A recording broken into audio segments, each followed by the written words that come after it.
The sprawling Hayes mansion gleamed under the Miami moonlight, its white stucco walls reflecting the soft glow of carefully placed garden lights. Guests in tailored suits and elegant gowns sipped champagne, their laughter rising into the warm evening air. It was the Hayes' 35th wedding anniversary, a celebration of success, love, and all things enviable. Or so it seemed. Margaret Hayes stood at the edge of the patio, her manicured fingers lightly tracing the rim of her untouched glass. She watched her husband, Robert, move effortlessly through the crowd, shaking hands, exchanging smiles, and offering that practiced charm that had propelled him to the top of Miami's financial world. He was, by all appearances, the perfect husband, the perfect man. But Margaret couldn't ignore the growing weight in her chest, a sensation she hadn't been able to shake for months. "Margaret, dear, you look radiant tonight," cooed Ellen Price, a longtime friend and fellow philanthropist. Ellen's voice, while warm, held an edge of curiosity. "Robert has really outdone himself with this party." Margaret forced a smile. "He always knows how to make a statement," she replied, her voice even, masking the unease brewing beneath her polished exterior. She glanced at Robert again, his hand lingering a moment too long on the arm of his secretary, Ana Lopez. A flicker of something. Was it tenderness, familiarity? Passed between them. Margaret's stomach tightened. As the night wore on, Margaret's discomfort grew. She tried to engage in conversations, but her mind kept wandering back to that fleeting exchange. It wasn't just tonight. Over the past year, she had noticed changes in Robert. Late nights at the office, unexplained absences, a distance that had seeped into their once intimate bond. She had dismissed it as the inevitable drift of a long marriage. But now, doubts crept in, each one heavier than the last. Toward the end of the evening, as the last of the guests were escorted out, Margaret retreated to their bedroom, eager for solitude. She slipped off her heels and collapsed into the armchair by the window. The moonlight poured in, illuminating the elegant space. Yet it felt cold, hollow. Her gaze fell on a thick envelope resting on her vanity table, something the butler had handed her earlier, saying it was addressed to her with no return name. Margaret hesitated. Her fingers hovered over the envelope, the weight of her apprehension growing with each passing second. Finally, she tore it open, her breath catching as she pulled out its contents. Several photographs and a short typed note. The photos showed Robert and Anna, together, at a hotel. The date stamped in the corner was from just last month. Margaret's heart sank, the images blurring as tears welled in her eyes. She reached for the note, her hands trembling. "You deserve to know the truth," it read. "This isn't the first time." Her breath hitched, the room spinning around her. Margaret clutched the edge of the table to steady herself, the weight of betrayal crashing down in waves. 35 years of marriage, 35 years of loyalty. Had it all been a lie? A knock at the door startled her, and she quickly shoved the photos and note back into the envelope. Robert stepped in, his tie loosened and his expression tired but content. "Are you all right, darling?" he asked, his voice smooth, his tone familiar. But to Margaret it sounded foreign, like a mask hiding something darker. "I'm fine," she lied, her voice steady despite the storm inside her. "Just a long night." Robert nodded, oblivious to her turmoil. "It was a good evening, wasn't it?" he said, his words laced with pride. "Another reminder of everything we've built together?" Margaret managed a tight smile, the words catching in her throat. "Everything we've built," she thought bitterly, clutching the envelope hidden behind her back. But for the first time she questioned just how much of it was real. The morning light filtered through the sheer curtains of the Hayes bedroom, casting soft shadows on the carpeted floor. Margaret sat at her vanity, the envelope resting before her like a ticking time bomb. Sleep had evaded her entirely. She had spent hours staring at those damning photos, each glance tightening the knot of betrayal in her chest. Now, as the sun rose over Miami, she felt no warmth, only a cold resolve to uncover the full extent of the truth. Robert had already left for the day. His briefcase and polished shoes were gone, leaving only the faint scent of his cologne lingering in the room. Margaret stared at her reflection, her face pale and drawn. 35 years of marriage, 35 years of loyalty. She had been there through his promotions, his long hours, and his unyielding ambition. But now, those years felt hollow, like a facade that had crumbled overnight. She unfolded the photos again. Robert and Ana Lopez, his secretary, leaving a boutique hotel in downtown Miami. Their body language was unmistakable, a hand brushing hers, a fleeting smile exchanged as they walked side by side. Margaret's fingers trembled as she traced the edge of one photo. She didn't know what hurt more, the betrayal itself or the realization that it had been happening right under her nose. The note accompanying the photos was succinct, almost cruel in its simplicity. "You deserve to know the truth. This isn't the first time." Margaret's mind raced. Not the first time? How long had this been going on? And who had sent the envelope? A friend? An enemy? Someone within Robert's inner circle? Her thoughts were interrupted by the soft chime of her phone. A message from Ellen Price lit up the screen. "Breakfast at the club today? You need to get out of the house." Margaret hesitated before typing a reply. "Can't today. Busy." She couldn't face anyone, not yet. Instead, she dialed a number she had saved months ago but never thought she'd use. "Mark Dennison Investigations," a voice answered on the other end. Margaret took a steadying breath. "I need to hire you. It's urgent." Mark Dennison, a private investigator known for his discretion, met Margaret later that afternoon at a quiet cafe tucked away from prying eyes. His demeanor was professional but empathetic as he listened to her recount the contents of the envelope.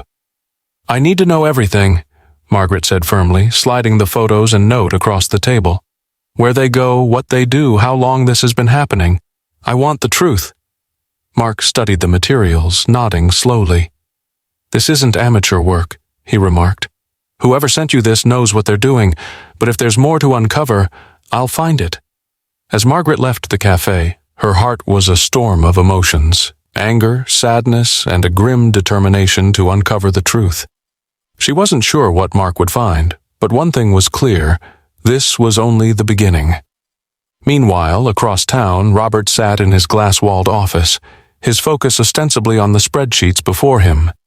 Yet, his mind wandered. He hadn't noticed Margaret acting any differently, but something gnawed at the edges of his thoughts, a vague sense of unease. He pushed it aside, attributing it to the stress of an upcoming board meeting. But the feeling lingered, like a shadow he couldn't shake. Ana Lopez knocked softly on his door before stepping in. "Everything set for the meeting?" she asked, her tone light but professional. Robert nodded, his expression unreadable. "Yes, thank you, Anna." Their eyes met briefly, and something unspoken passed between them. A shared secret, a fragile understanding. Back at the Hayes mansion, Margaret sat in the quiet of her living room, scrolling through old photos on her phone. Images of family vacations, anniversary celebrations, and holiday gatherings blurred together. She paused on one taken just last year, a candid shot of her and Robert laughing over dinner. She remembered how genuine that moment had felt. Now she questioned if any of it had ever been real. Her phone buzzed again, this time with a message from Mark. "First update tomorrow. I'll be in touch." Margaret stared at the screen, her resolve hardening. Whatever came next, she would be ready.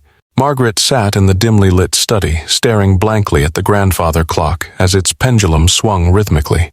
Time felt both agonizingly slow and unnervingly fast.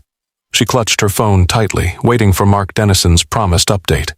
The night had passed restlessly. Flashes of the photos, the note, and the haunting phrase, "This isn't the first time," echoed relentlessly in her mind. Each tick of the clock seemed to mock her, daring her to confront the full weight of what might come. Finally, her phone buzzed. "We need to meet," Mark's text read. "You'll want to see this." An hour later, Margaret sat across from Mark in the same discreet cafe where they'd first met. He slid a small folder across the table. "I've started digging into his patterns," Mark began, his tone measured but laced with gravity. "Robert's been consistent. He's careful, but not infallible." Margaret hesitated before opening the folder. Inside were images, timestamps, and receipts. A boutique hotel in Brickell, a late-night dinner at an upscale seafood restaurant, designer jewelry purchases. The pieces began falling into place, painting a damning picture. He's been seeing her regularly, Mark continued. Mostly after work hours. This wasn't just a fling, it's calculated. He paused, his expression darkening. There's more. Margaret's heart thudded in her chest. What do you mean? Mark leaned in, his voice low. I traced his corporate expenses. Some of these charges, they overlap with unexplained withdrawals from a personal account. Significant amounts. We're not just looking at infidelity. There might be financial impropriety too. Margaret's mind raced.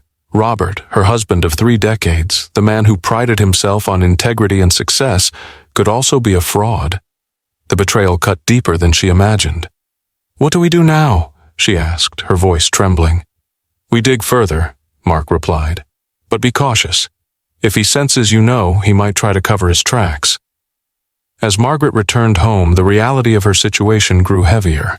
She wasn't just dealing with a personal betrayal. There were layers she hadn't anticipated. But she wasn't ready to confront him, not yet. Meanwhile, across town, Robert sat in his sleek office reviewing a presentation for an upcoming client meeting. His focus was fractured. The tension with Margaret had lingered in the back of his mind since their anniversary party. Something about her demeanor had shifted. She was quieter, more withdrawn. But her eyes, they held something sharp, almost accusing. Ana Lopez entered the room, carrying a neat stack of documents. Your signature here, she said, her tone professional, but her eyes lingered on his face, searching for something. Robert sighed heavily, scribbling his name without a word. Ana hesitated before speaking. You seem distracted. It's nothing, Robert replied, his voice clipped. Just a lot on my plate. But it wasn't nothing. Robert knew Ana could sense it. Their relationship had grown increasingly strained, the thrill that once defined their secret moments now replaced by tension and unease. She lingered a moment longer before leaving the room, her heels clicking softly against the marble floor. By evening, Margaret found herself sitting in the bedroom once more, the folder from Mark spread out before her. Each receipt, each image was like a thread unraveling the tapestry of her life. She clutched a bracelet Robert had gifted her years ago, a delicate piece she once cherished. Now it felt like a mockery, a reminder of how blind she'd been. Her phone buzzed again. Another message from Mark. A name came up during my research. Catherine Sinclair. I think you'll want to look into her. Margaret frowned. Catherine Sinclair? The name tugged at her memory, faint but familiar. She couldn't place it, but the gnawing sense of foreboding was undeniable. Was Catherine another woman, a business associate, a piece of a puzzle she hadn't yet grasped? She texted back, Who is she? Mark's response came swiftly. Former colleague of Robert's, left the bank abruptly 2 years ago. The timing lines up with certain patterns I'm seeing. There's something there. Margaret's pulse quickened. The note in the envelope had said, This isn't the first time. Could Catherine Sinclair be the key to understanding just how far Robert's betrayals went? The weight of the question pressed heavily on her chest. For the first time, Margaret felt the faint stirrings of clarity. The truth was there. She just had to keep pulling the threads. Ana Lopez sat at her desk in the sleek, modern offices of the bank, her fingers hovering over the keyboard. The pristine white walls and glass partitions felt suffocating today, as though they were closing in on her. Around her, colleagues moved briskly, their conversations low but unmistakably pointed. She caught glimpses of their sideways glances, the brief pauses in their chatter as she walked past. The whispers had started weeks ago but had grown louder since the Hayes anniversary party. She knew what they thought of her. Ambitious, opportunistic, a woman who had crossed a line. But what they didn't know was how deep she'd allowed herself to sink, or how desperately she now wanted out. Her phone buzzed with a message from Robert. Can we talk tonight? Same place. Anna's jaw tightened as she read it. The same place, always the same place. What had once seemed exciting now felt stale, burdensome. She quickly typed back, Can't tonight. Maybe tomorrow. Ana leaned back in her chair, her gaze drifting toward the city skyline visible through the office's expansive windows. The relationship with Robert had started innocently enough. A few late-night conversations about work, shared frustrations over demanding clients. but somewhere along the way it had shifted. She wasn't even sure how. Perhaps it was his attention, his way of making her feel seen in a way no one else had. Or perhaps it was something darker, a calculation, a need to secure her position in the company, to rise faster than she otherwise could. Now, though, it all felt like a trap. The tension in Robert's demeanor, the way he seemed distracted during their meetings, his curt responses. It was as if he knew something was closing in on him. And if it closed in on him, it would inevitably close in on her, too. "Anna!" a voice called, pulling her from her thoughts. She turned to see Lauren, one of the senior managers, standing at her desk. Lauren's smile was tight, forced. "Can I have a word?"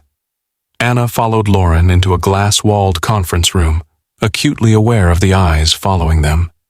Once inside, Lauren closed the door and turned to face her, arms crossed. "I'll get straight to the point," she began. "There's been chatter about you and Robert." Anna felt her stomach drop. She maintained her composure, though, meeting Lauren's gaze head-on. "I'm not sure what you're referring to," she said evenly. Lauren's expression didn't waver. "I think you do. And I think you know how damaging this could be. For you, for him, for the bank." "I've done nothing inappropriate," Anna replied, her voice firm despite the tremor she felt rising within. "If people are gossiping, that's their issue, not mine." Lauren studied her for a long moment before nodding slightly. "Fair enough, but be careful, Anna. In places like this, perceptions can become reality very quickly." Anna returned to her desk, her mind racing. She couldn't afford for this to spiral further. Not now, when the stakes were so high.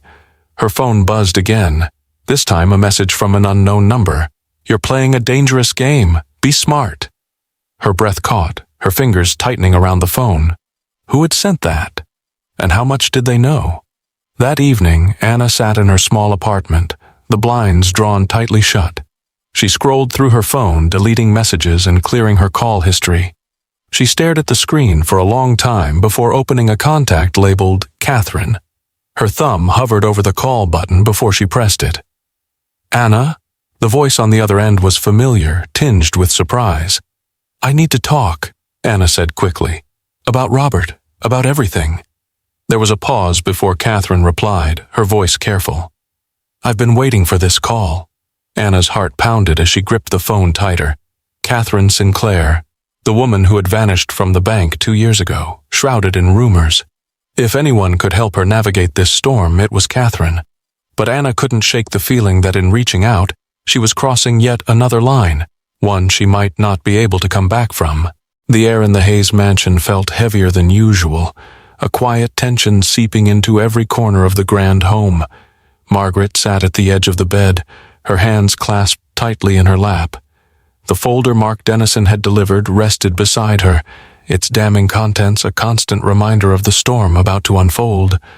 She could hear the faint hum of Robert's car pulling into the driveway, the familiar sound now carrying an ominous weight.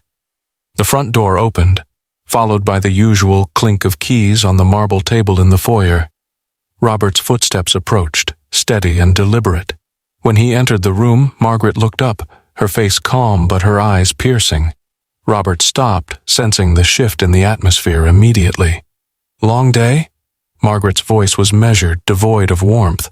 Robert loosened his tie, his brow furrowing slightly. "Yes, a lot going on at the office." He glanced at her, his instincts sharpening. "Is everything all right?" Margaret didn't respond immediately. Instead, she stood, walking to the dresser where the folder lay. She picked it up, turning to face him with a steady gaze. "I need you to explain this." She placed the folder on the bed, flipping it open to reveal the photographs, the receipts, the timeline meticulously pieced together by Mark. Robert's face hardened as he took in the evidence, his silence stretched, the weight of it pressing down on the room. "Margaret, this isn't what it looks like," he began, his tone controlled but defensive. Her laugh was sharp, bitter. "It isn't what it looks like?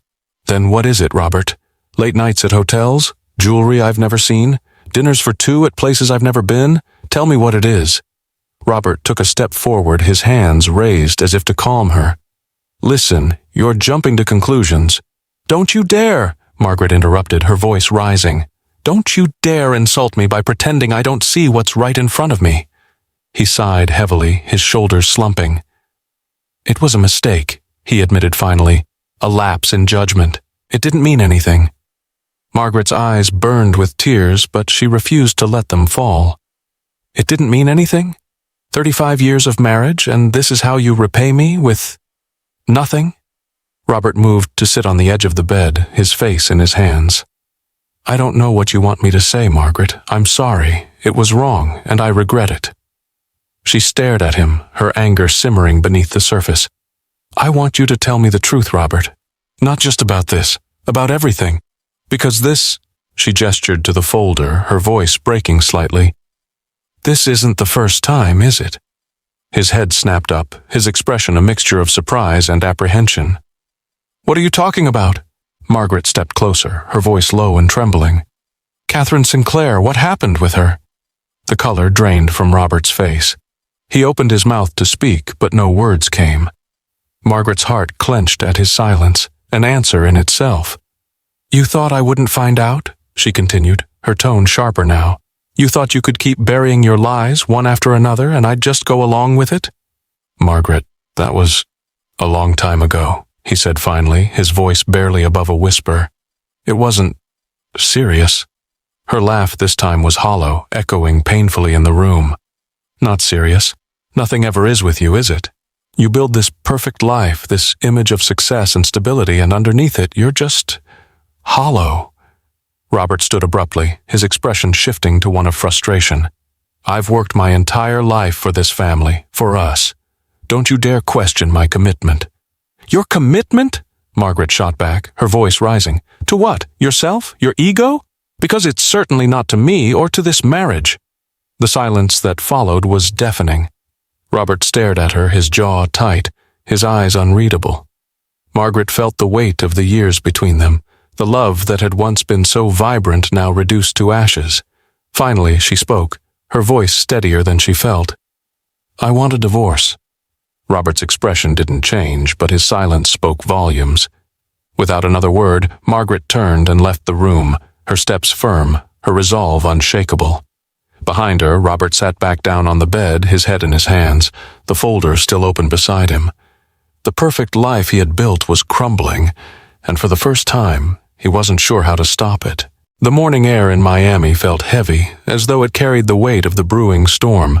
For Robert Hayes, that storm had arrived in the form of a front-page headline splashed across the Miami Herald. "Banking powerhouse caught in scandal. Affair, fraud allegations rock Hayes' legacy." Robert sat at the kitchen counter, the newspaper spread out before him. His hands gripped the edges tightly, crumpling the pristine pages as he read. The article detailed his alleged affair with Ana Lopez and hinted at financial irregularities tied to his corporate accounts. It wasn't just a personal attack, it was a professional dismantling. Margaret entered the room, her expression cool but distant. She glanced at the paper before looking him in the eye. "So much for discretion," she said evenly, pouring herself a cup of coffee. Her calm demeanor only fueled Robert's frustration. "You think I leaked this?" he snapped, his voice rising. "No," Margaret replied, taking a slow sip. "But it seems whoever did has a better grasp of your life than I ever did." Robert slammed the paper shut, standing abruptly. "I don't need this right now, Margaret." "No, you need answers," she countered, her tone sharp. "And you might want to start figuring out who sent that envelope, because clearly they aren't finished with you." Across town, Ana Lopez sat in her car outside the bank, staring blankly at her phone. Notifications were piling up. Missed calls, text messages, emails, all demanding answers. The media had gotten hold of her name, and her life was unraveling. She scrolled through the article, her name mentioned repeatedly alongside Robert's. Her heart raced as she opened a message from an unknown number. "Leave town. You're making it worse for everyone." The implication was clear. This was no longer about her relationship with Robert. There were bigger forces at play, and she was expendable. Inside the bank, whispers filled the air. Employees huddled in corners, exchanging glances whenever Anna or Robert's name was mentioned. The tension was palpable. Lauren, the senior manager who had previously warned Anna, approached her desk. "Anna?" she said quietly. "You need to come with me." Anna followed Lauren to a private office, her palms clammy. The door closed, and Lauren handed her a termination letter. "Effective immediately," Lauren said, her tone devoid of sympathy. "This scandal is costing us clients, and the board has decided we need to distance ourselves from you." Anna felt her world tilt. She started, but Lauren cut her off. "There's nothing more to say. Security will escort you out." Meanwhile, Robert arrived at his office to find the atmosphere even more hostile. His assistant avoided eye contact, and his colleagues greeted him with forced smiles. He knew the damage control meetings would be brutal. Inside the boardroom, the tension was suffocating. "This is unacceptable," one board member said, slamming a folder on the table. "The media attention alone is enough to ruin us, and now we're fielding questions about misuse of company funds. What the hell is going on, Robert?" "I'll handle it," Robert said, his voice firm but strained. "The financial claims are baseless, and as for my personal life, that has no bearing on this company." "It does when it impacts our reputation," another voice retorted. "If you can't clean this up, Robert, the board will have no choice but to ask for your resignation." Robert's jaw clenched. He had built his career brick by brick, and now it was slipping through his fingers. Back at the Hayes mansion, Margaret received another text from Mark Dennison. "More developments," it read. "Catherine Sinclair wants to talk. She has information about Robert's past dealings." Margaret stared at the message, her thoughts swirling. Catherine's name had already been tied to Robert in ways she was only beginning to uncover. Now she had a choice: stay in the shadows or step forward and confront the truth head-on. She typed back, "Set up a meeting." As the day faded, the chaos showed no signs of slowing. Anna packed her belongings under the watchful eyes of security. Robert sat alone in his office, his career on the brink, and Margaret stood at the edge of a precipice, ready to dive deeper into the secrets that had shattered her world. Margaret sat across from Catherine Sinclair in the dimly lit corner of a small bistro. Catherine looked remarkably composed for someone thrust back into the chaos she'd left behind 2 years ago. Her presence was striking, polished yet reserved, like someone who had learned to guard herself against the world. Margaret studied her, searching for any trace of guilt or hesitation. "Thank you for meeting me," Margaret began, her voice calm but edged with urgency. Catherine offered a tight smile. "I wasn't sure I should, but after everything I've seen recently, I realized staying silent would only make things worse." Margaret nodded. "You know why I'm here. What happened between you and Robert?" Catherine leaned back in her chair, her fingers tracing the rim of her coffee cup. "It started the way these things always do. Late nights at the office, small compliments, shared frustrations." Her gaze grew distant. "At first it felt harmless. He made me feel valued, like I wasn't just another cog in the machine." Margaret's jaw tightened, but she forced herself to remain composed. "And then?" "It escalated," Catherine admitted. "But it wasn't love. Not for him, anyway. For Robert, it was about control. He wanted me in his orbit, dependent on him. When I tried to pull away, he made things difficult." Margaret's chest tightened. "Difficult how?" Catherine hesitated, then leaned forward, her voice dropping to a near whisper. "He started spreading rumors, suggesting I was the one pursuing him, that I was unstable. He even implied to some colleagues that I was embezzling funds." Margaret's breath caught. "Embezzling? Was there any truth to it?" "Of course not," Catherine said firmly. "But he made sure there was just enough smoke to create suspicion. I had no choice but to leave. My reputation was in shambles." Margaret's mind raced. The patterns were disturbingly familiar, Robert's charm masking a darker, more manipulative side. "Why didn't you speak out?" she asked. "Against someone like Robert?" Catherine's laugh was bitter. "It would have been my word against his. And he had the bank, the connections, the resources. I was just expendable." The weight of Catherine's words settled heavily on Margaret's shoulders.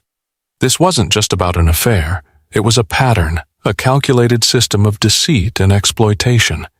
Across town, Robert sat alone in his office, the blinds drawn tight against the glare of the afternoon sun. His phone buzzed with a flurry of notifications. Calls from his legal team, emails from the board, and messages from Anna that he refused to open. The walls were closing in, and for the first time, he felt truly cornered. A knock at the door startled him. He looked up to see Mark Dennison standing there, his expression unreadable. "What are you doing here?" Robert demanded, his voice sharp. Mark stepped inside, closing the door behind him. "I thought you might want to know what your wife's been up to." Robert stiffened. "What's that supposed to mean?" Mark reached into his coat pocket and pulled out a folder. "Margaret hired me to investigate you, and I have to say what I've found is troubling." Robert's eyes narrowed. "You're bluffing." "Am I?" Mark opened the folder, laying out documents, bank statements, hotel receipts, and a list of phone records. "This isn't just about Anna Lopez, Robert. It's about Catherine Sinclair, and it's about how far you've gone to cover your tracks." Robert's face paled, his composure slipping. "This is absurd." "Is it?" Mark countered, his tone calm but cutting. "You've built your entire career on an image of perfection, but that image is cracking, and once the board sees this—" He gestured to the folder. "You won't just lose your job, you'll lose everything." Robert clenched his fists, his voice trembling with barely restrained anger. "You don't know what you're talking about." Mark leaned in, his gaze steady. "I know more than you think, and so does Margaret. You might want to start preparing for what's coming." As Mark left the office, Robert sat back heavily in his chair, the weight of his actions finally catching up to him. His empire was crumbling, and there was no one left to blame but himself. Back at the bistro, Margaret watched as Catherine rose to leave. "If you need anything else, you know how to reach me," Catherine said, her tone softer now. "But be careful, Margaret. Robert doesn't take losing lightly." Margaret nodded, her resolve hardening. "Thank you, Catherine, for everything." As Catherine disappeared into the crowd, Margaret realized she was no longer afraid of the truth. She was ready to face it, no matter the cost. The courtroom buzzed with quiet anticipation as Margaret Hayes entered, her presence commanding yet understated. Dressed in a tailored navy suit, she exuded confidence, though her grip on the strap of her bag betrayed the tension simmering beneath her composed exterior. Her attorney, Vanessa Clark, walked beside her, a pillar of assurance amid the chaos. Today was the beginning of a legal battle that would determine not only the division of their assets, but also the legacy of her 35-year marriage to Robert Hayes. Robert was already seated at the defendant's table, his expression stoic but strained.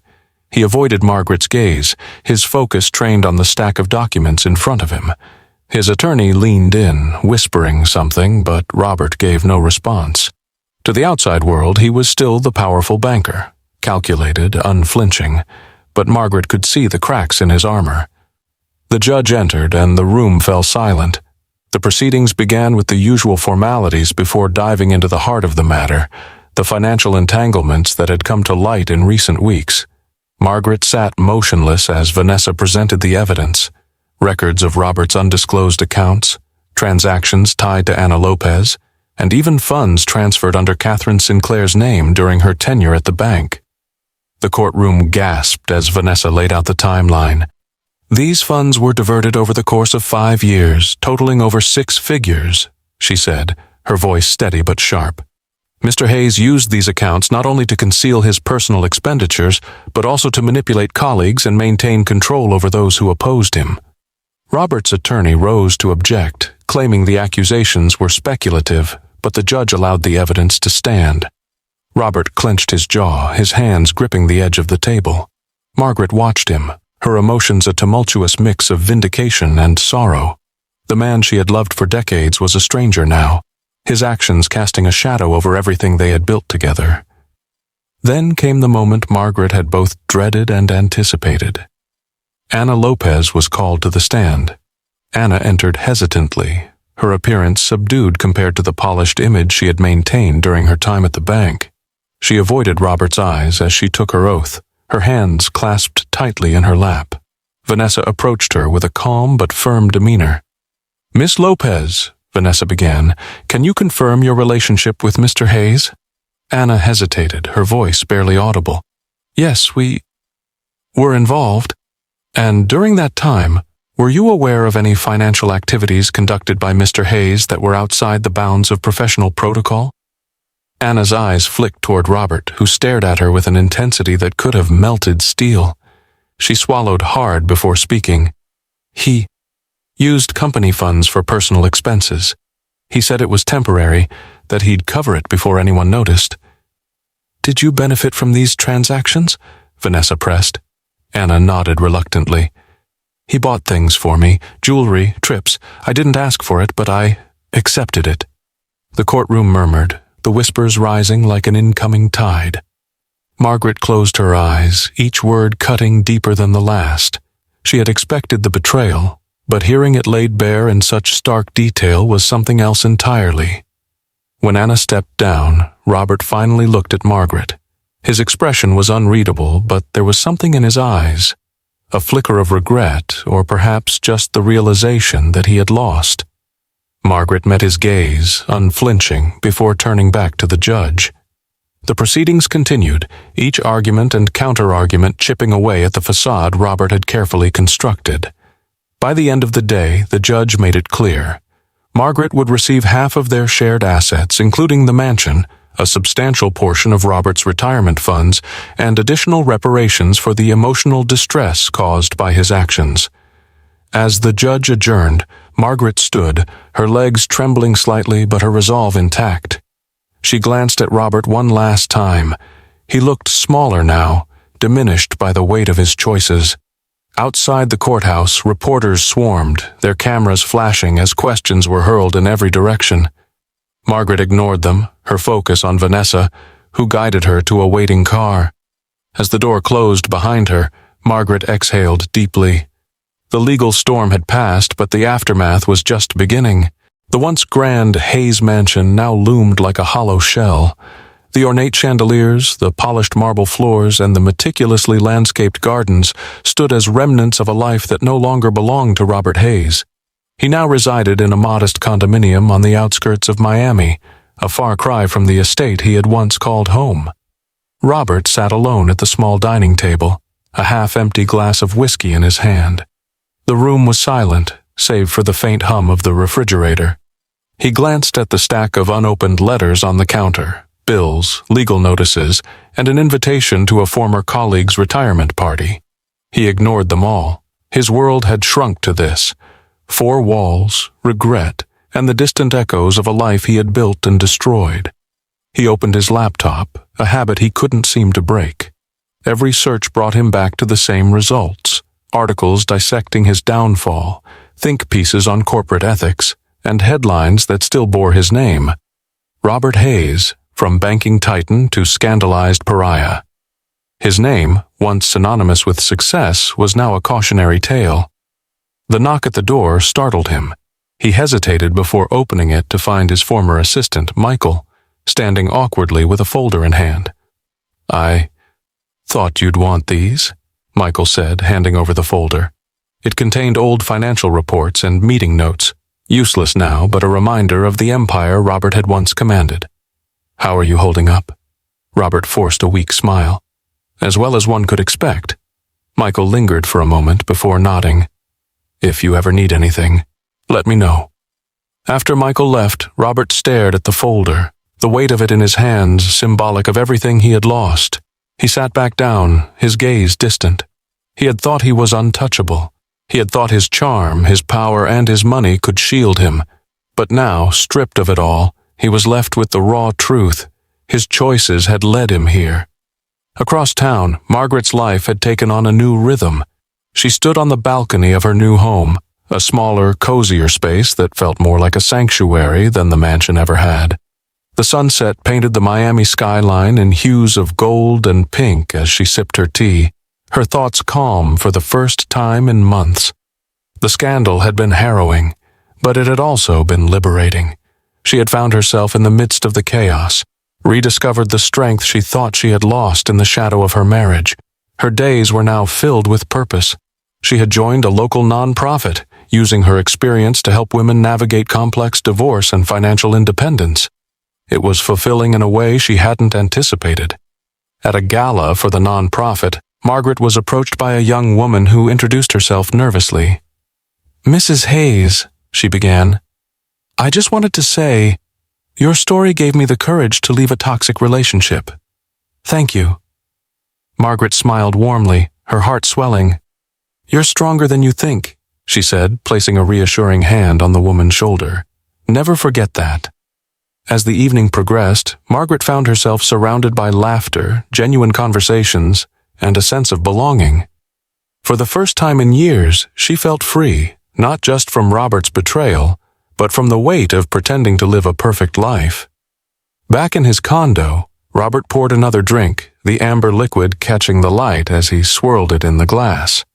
He thought of Margaret, of everything she had gained while he had lost it all. It wasn't jealousy he felt, at least not entirely. It was something deeper, an emptiness, a recognition that she had built something from the wreckage while he had only buried himself deeper in it. He set the glass down, untouched this time, and stared out the window. The city lights stretched out before him, dazzling and indifferent. Somewhere out there Margaret was thriving and he was simply surviving. Margaret sat in her living room, the soft glow of the evening light spilling through the windows. The envelope Mark Dennison had delivered earlier rested on the coffee table, its contents untouched. She had stared at it for hours, knowing that whatever was inside would either confirm or challenge everything she believed about the past year, and the man she had once called her husband. Taking a deep breath, Margaret reached for the envelope, her fingers trembling slightly. She slid out the papers inside, a series of notes, timelines, and one damning revelation after another. At the center of it all was the truth about the anonymous sender, the person who had set her on this path months ago. It was a name she hadn't expected, James Harper. A former senior executive at the bank, James had worked alongside Robert for years before being quietly pushed out during an internal restructuring. At the time, Margaret had thought little of it. Corporate politics, Robert had claimed. But now, the pieces clicked into place. James had been the whistleblower. The photographs, the note, the financial discrepancies, all meticulously planned to expose Robert's misconduct. Mark's investigation revealed that James had been privy to Robert's secret dealings for years, but had stayed silent to protect his own position. When James was ousted, however, he decided to use his knowledge to take Robert down, not out of moral obligation, but out of revenge. Margaret sank back into her chair, the weight of the revelation pressing down on her. Her initial reaction was anger, at James for using her pain as a weapon, at Robert for creating the circumstances that allowed it to happen. But as she reread the documents, a strange sense of clarity emerged. James's actions, while calculated and cruel, had also freed her from a life built on deception. Her phone buzzed, pulling her from her thoughts. It was Mark. "Have you read it?" he asked. "Yes," Margaret replied, her voice steadier than she expected. "I know who did it." "And what do you want to do about it?" Mark's question hung in the air, heavy with implication. Margaret paused, considering her answer carefully. "Nothing," she said finally. "James got what he wanted. Robert's exposed and the truth is out. There's nothing left to fight over." The silence on the other end suggested Mark was surprised, but he didn't press further. "If you're sure," he said, "but if anything changes, you know how to reach me." After the call ended, Margaret stood and walked to the window. The city lights sparkled in the distance, a reminder of the life she had left behind, and the one she was building anew. She thought of Robert, alone in his small condo, clinging to the remnants of his empire. She thought of James, his revenge complete, but his own life likely no less empty. And she thought of herself, finally free from the shadows of others' choices. The next morning, Margaret took the envelope and its contents to her fireplace. She watched as the flames consumed the papers, the words and images curling into ash. It wasn't an act of erasure, but of release, a final goodbye to the chapter that had defined her for too long. Later that day, she stood on the beach, the sand cool beneath her feet as the waves lapped gently against the shore. She felt lighter than she had in years, her heart no longer weighed down by betrayal or regret. The future stretched before her, open and unwritten.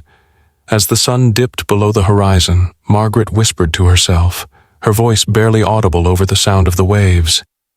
I'm finally free. What do you think of Margaret's resilience and Robert's downfall? Do you believe justice was served? From which region are you watching this video? Let us know in the comments below.